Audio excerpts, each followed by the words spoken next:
मुंबई में 129 साल बाद समुद्री तूफान का खतरा। आज दोपहर अलीबाग तक तट से टकराएगा महातूफान निसर्ग। महाराष्ट्र, गुजरात और दमन के तटीय इलाकों के लिए रेड अलर्ट जारी। एनडीआरएफ के साथ सेना भी तैयार।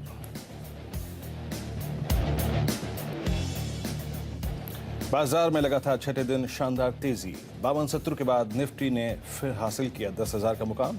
निफ्टी बैंक 550 अंकों की तेजी के साथ 21,150 के स्तर पर। एचडीएफसी ट्विंस, रिलायंस और आईसीआईसीआई बैंक से मिला बाजार को सहारा। देश के सबसे बड़े राइट्स इशू का आज आखिरी दिन। रिलायंस का इशू अब तक 1.3 गुना हुआ सब्सक्राइब। जानकारों के मुताबिक आज भी अच्छी डिमांड संभव। एसबीआई रूट के जरिए आई करीब 99% बिड्स।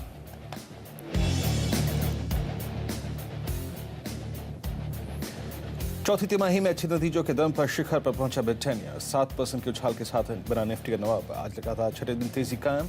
नतीजों के बाद इंडिगो भी करीब 10% अपर सर्किट पर।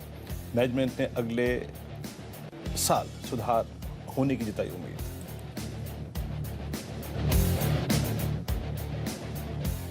अदानी ग्रुप के शेयरों में अच्छी रौनक। आवास का जैकपॉट शेयर अदानी गैस 16% भागा। वहीं अदानी पावर में भी 2% ज्यादा की तेजी। अदानी पावर की बोर्ड बैठक में आज लिस्टिंग पर हो सकता है फैसला। आवास ने 20 मई को दी थी ये खबर।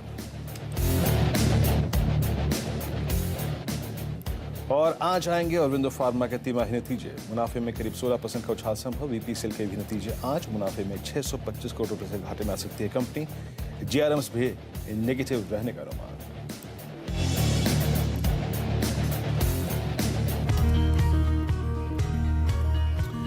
नमस्कार, आप देखें ट्रेडर्स हॉटलाइन। मैं हूं वीरेंद्र कुमार और मार्केट्स अगर आप देखें आज एक बहुत महत्वपूर्ण लेवल को रीगेन करके ट्रेड करते हैं। स्पेशली अगर आप देखें आपकी स्क्रीन पर 1,0,0,0,0 यानी 10,000 का आंकड़ा जो स्क्रीन पर है उसको देख के कंफर्टेबल एक फीलिंग आती है।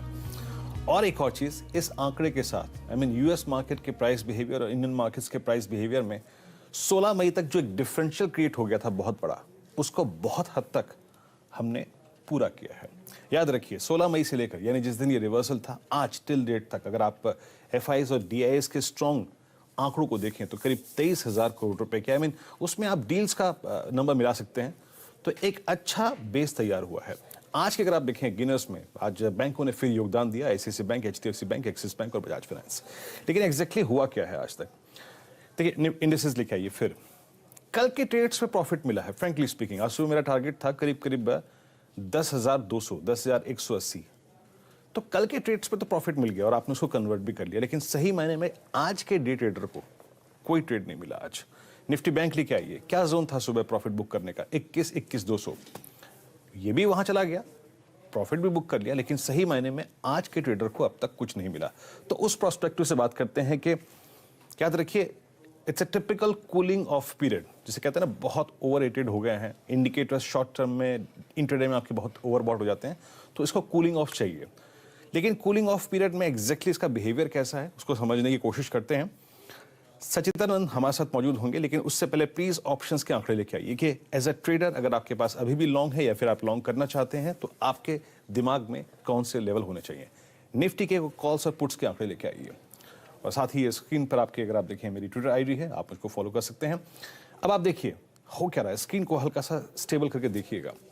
10,000 की पुट का आउटस्टैंडिंग ओआई 23 लाख, यानी वो पुट का ओआई जो कि कल 9900 पे था वो आ गया है अब 10,000 पे। और 10,100 पे अगर आप देखें आज 14 लाख पुट बिकी हैं, यानी बहुत स्ट्रॉन्ग सपोर्ट निफ्टी को रहेगा 10,050 और 10,100। ये एक बहुत स्ट्रॉन्ग इंपॉर्टेंट बेस क्लस्टर रहेगा लॉन्ग ट्रेड्स को पिक करने का। लेकिन याद रखिए कल 6 जून की वीकली एक्सपायरी है और जिस तरीके से 10,200 के कॉल का आउटस्टैंडिंग वाई 25 लाख पहुंच चुका है, इट इंडिकेट्स कि कहीं ना कहीं एक्सपायरी पॉइंट ऑफ व्यू से एक अम्ब्रेला क्रिएट हो रहा है। यानी 10,180, 10,200 एक ऐसा पॉइंट होगा जिसपे अब कॉल राइटर्स बहुत स्ट्रॉन्ग प्रीमियम के साथ राइटिंग करने की कोशिश करेंगे और एक एक्सपायरी क्लस्टर बनने की कोशिश होगा, वो होगा 10,050 और पॉसिबली 10,200। तो अभी आपको इस चैनल को ट्रेड करना। निफ्टी बैंक लेके आइए।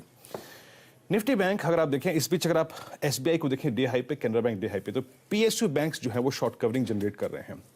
यहाँ पे शॉर्ट स्ट्रैप है। लेके आइए जरा आप निफ्टी बैंक के सेट्स।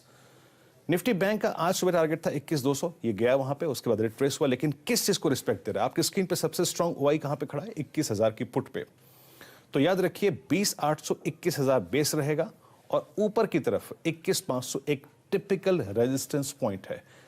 यानी आपके दिमाग में वो चीज आ जानी चाहिए जो मैं कह रहा हूं, वो ये है कि निफ्टी और निफ्टी बैंक एक एक्सपायरी क्लस्टर बनाने की कोशिश कर रहे हैं और हमको एज ए ऑप्शन ट्रेडर या फिर एज ए डायरेक्शनल ट्रेडर उसी जोन को ट्रेड करना चाहिए। Sachin, good morning. सचिन, आपकी अप्रोच क्या रहेगी मार्केट्स पे और इंडस्ट्रीज पे इस वक्त? Good morning Veeru. इनफैक्ट एक शानदार तेजी के बाद मुझे लग रहा है आज थोड़ा सा एक कूल ऑफ पीरियड है जिसका जिक्र आपने भी किया है।